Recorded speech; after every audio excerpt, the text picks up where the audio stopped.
Assalamualaikum warahmatullahi wabarakatuh. Bapak dan Ibu yang saya hormati, perkenalkan saya Isna. Untuk kali ini saya akan mencoba menjelaskan materi Metopen, metode penelitian sosial ekonomi pertanian, yang ini berkaitan dengan metode yang harus dipilih oleh peneliti, dalam hal ini mahasiswa, Bapak dan Ibu, itu agar bisa membuat sebuah metode dengan prosedur, alat, desain, dan penelitian. Jadi nanti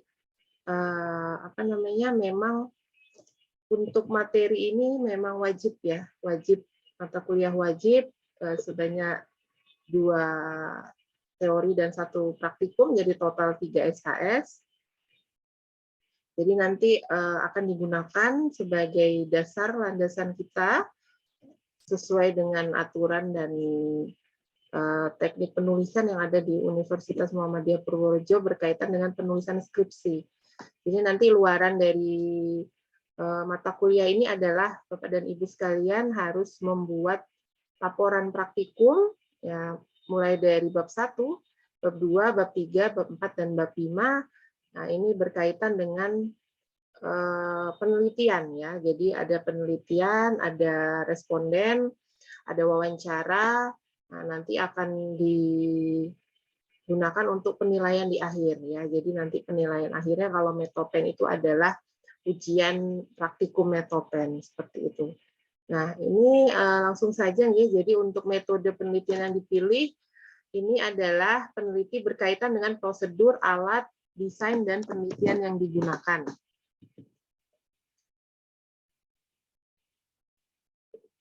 Kemudian untuk prosedurnya, jadi prosedurnya itu sebenarnya sama seperti kalau Bapak Ibu membuat sebuah laporan dari kinerja atau laporan karya tulis seperti itu nih. Jadi ada urutan-urutan pekerjaan.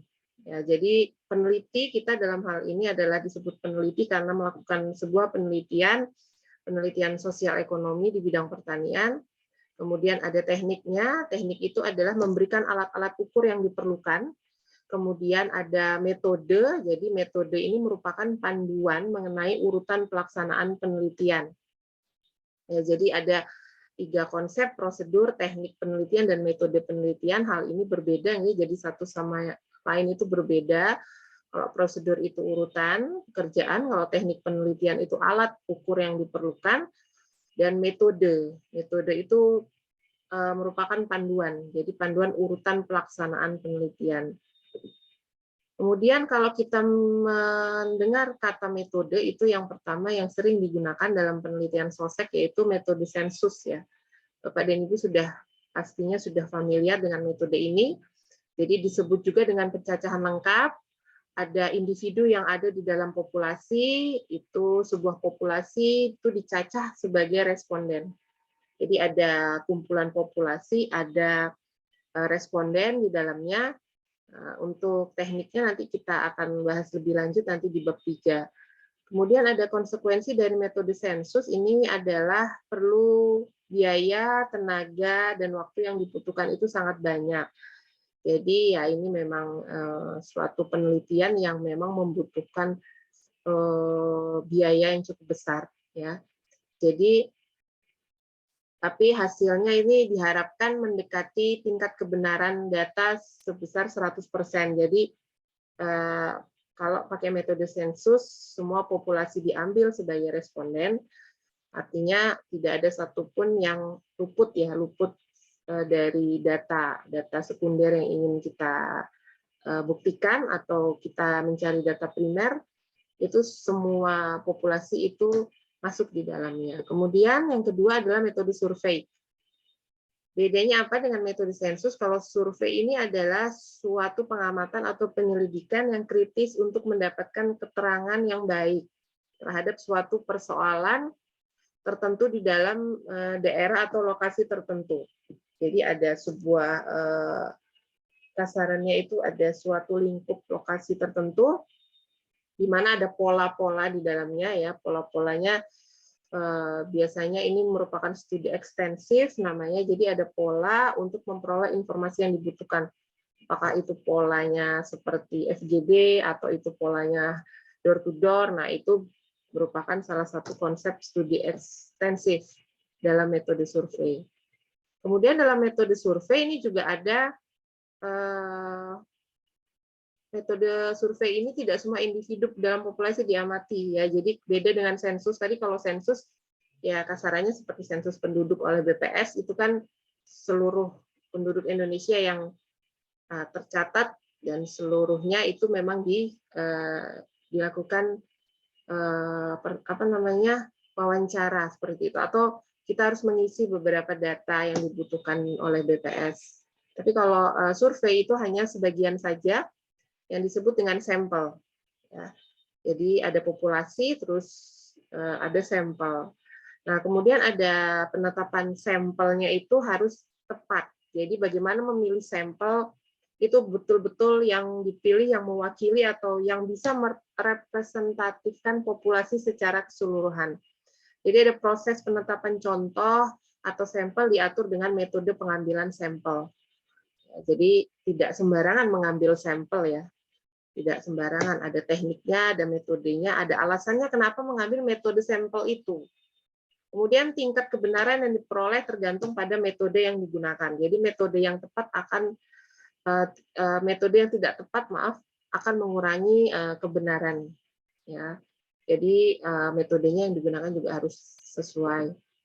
Nah, kemudian di sini ada istilah metode data sekunder. Jadi kalau data sekunder itu data yang telah tersedia dalam berbagai bentuk, biasanya sudah diolah oleh data statistik, oleh data yang telah diolah, kemudian diterbitkan oleh lembaga-lembaga yang lembaga terkait ya, lembaga legal gitu. Kemudian contohnya adalah tulisan yang telah diterbitkan atau dokumen negara atau data-data dalam buku yang sudah menjadi hasil dari sebuah penelitian, itu dalam sebuah buku datanya boleh diambil. Nah, kalau dari sisi biaya penelitian data sekunder lebih murah, tapi memang pasti ada kelemahannya.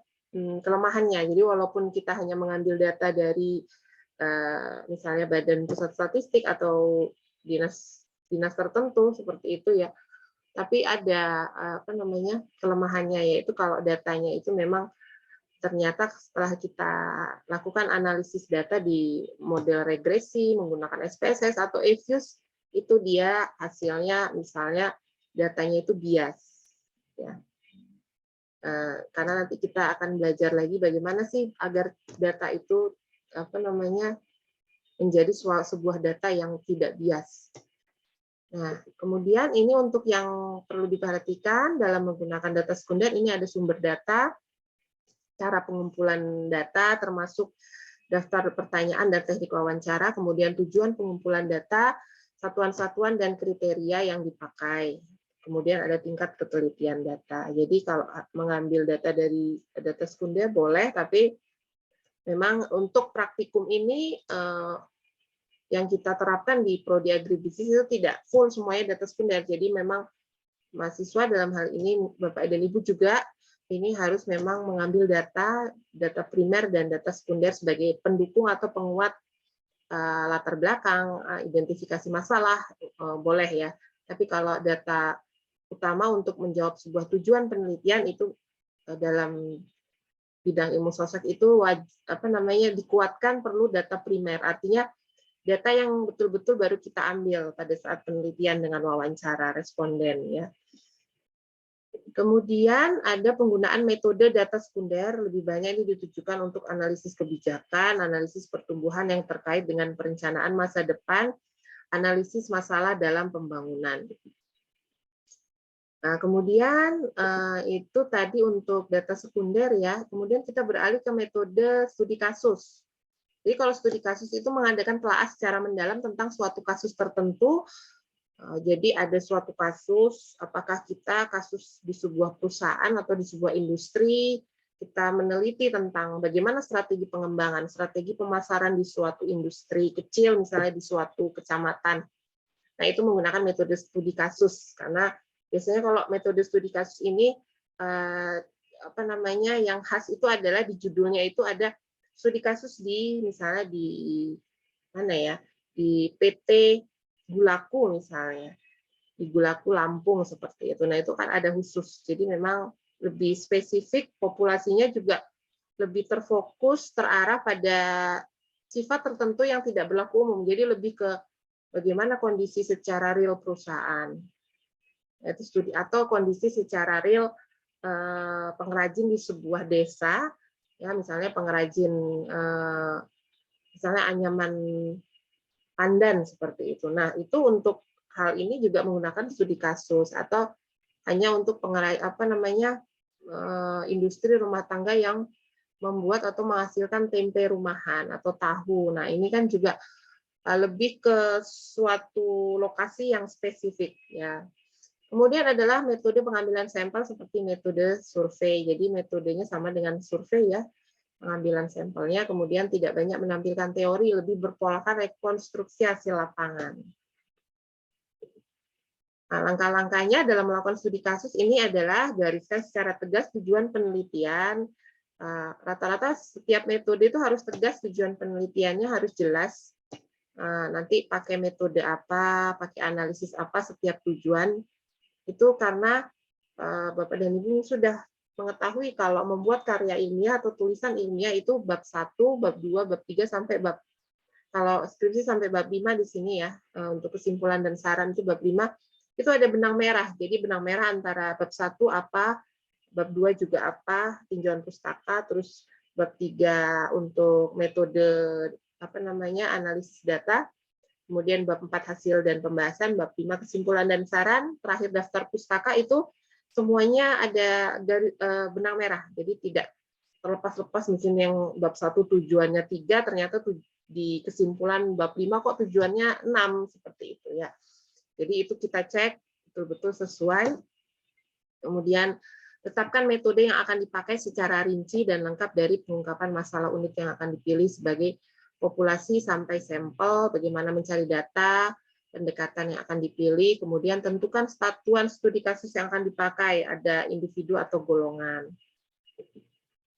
Nah, ini masih studi kasus, tentukan pemilihan kasus yang akan dipakai, pemilihan kasus berupa kasus jenis, misalnya bermacam jenis usaha tani, ternak perah, kasus normal yang kira-kira menggambarkan keadaan rata-rata misalnya usaha tani rata-rata di suatu daerah. Kemudian pemilihan kasus dapat juga berupa kasus tak normal, misal usaha tani yang sangat maju atau sangat terbelakang. Ya. Jadi tidak cuma usaha tani yang maju, tapi bisa jadi yang sangat terbelakang tadinya maju karena ada suatu hal mungkin bencana atau pandemi itu jadi menurun produksinya, itu bisa dijadikan apa namanya lokasi penelitian dengan menggunakan metode studi kasus ini. Kemudian untuk jumlah kasus yang akan diteliti ada berapa, misalnya ada 1 atau 2, silakan. Untuk organisasi data juga dengan mengadakan rekonstruksi atas dasar tujuan penelitian yang telah ditetapkan, terus paparkan makna masing-masing variabel atau definisikan masing-masing variabel di subbab bab 2 ya, definisi operasional dan pengukuran variabel. Kemudian di sini ada eksperimental semu ya. Jadi kalau eksperimental semu ini biasanya kita merekayasa atau memperoleh informasi perkiraan bagi informasi yang dapat diperoleh dengan eksperimen yang sebenarnya dalam keadaan tidak memungkinkan untuk mengontrol atau memanipulasikan sebuah variabel yang relevan. Contohnya adalah di sini eksperimental semu, ini ada penelitian tentang perbedaan penerapan teknologi usaha tani pada petani lokal sebelum adanya penyuluhan dan sesudah adanya penyuluhan, penelitian tentang aktivitas 3 metode penyuluhan terhadap adopsi teknologi usaha tani padi.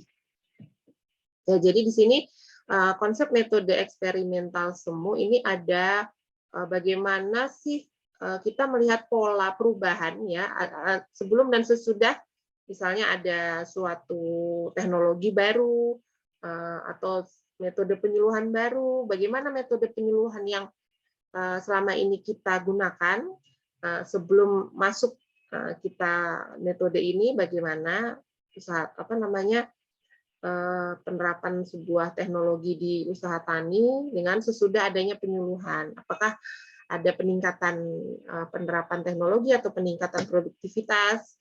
Kemudian ada penelitian misalnya tentang efektivitas 3 metode penyuluhan terhadap adopsi teknologi. Ya, jadi terkait adopsi teknologi memang berbagai macam metode yang digunakan penyuluh ya, untuk mentransfer bagaimana sebuah teknologi itu harus dikuasai minimal dipahami, ya.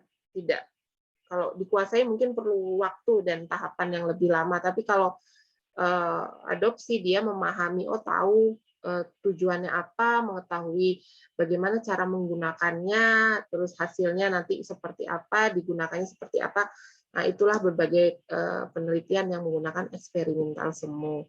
Kemudian di sini ada contoh judul skripsi, misalnya ada kinerja usaha tani pada agroekosistem sawah, tidak hanya di sawah saja, silakan misalnya mau menulis tentang agroekosistem di lahan pasir, ya, atau di lahan pantai, ya seperti itu, atau di dataran tinggi. Nah, itu bebas, tergantung misalnya kalau, oh saya ternyata Bapak dan Ibu mungkin ada area kerjanya di dataran tinggi ya seperti itu untuk buat sayuran, kentang atau wortel, nah atau komoditas perkebunan silahkan bisa digunakan ya karena kan sering berinteraksi dengan petani, dengan para pemangku kepentingan di desa begitu.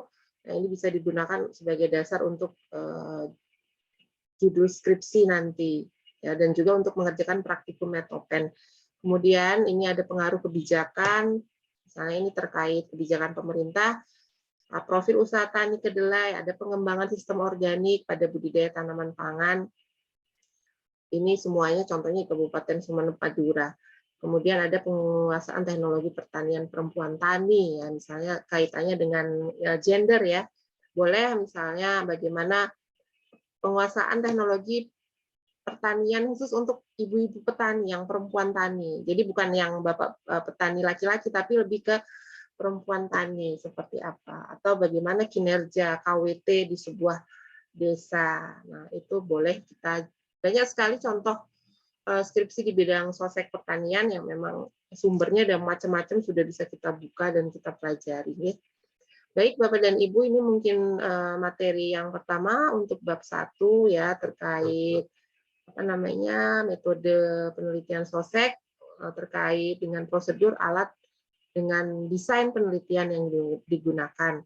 Semoga bisa bermanfaat dan silakan untuk ada diskusi. Jika ingin diskusi, ada pertanyaan, saya buka pertanyaan lewat WA group ya. Nanti akan coba saya jawab untuk Bapak dan Ibu jika ada yang kurang jelas atau kurang paham. Baik, terima kasih. Sekian saya ucapkan. Mohon maaf jika ada kekurangan. Wassalamualaikum warahmatullahi wabarakatuh.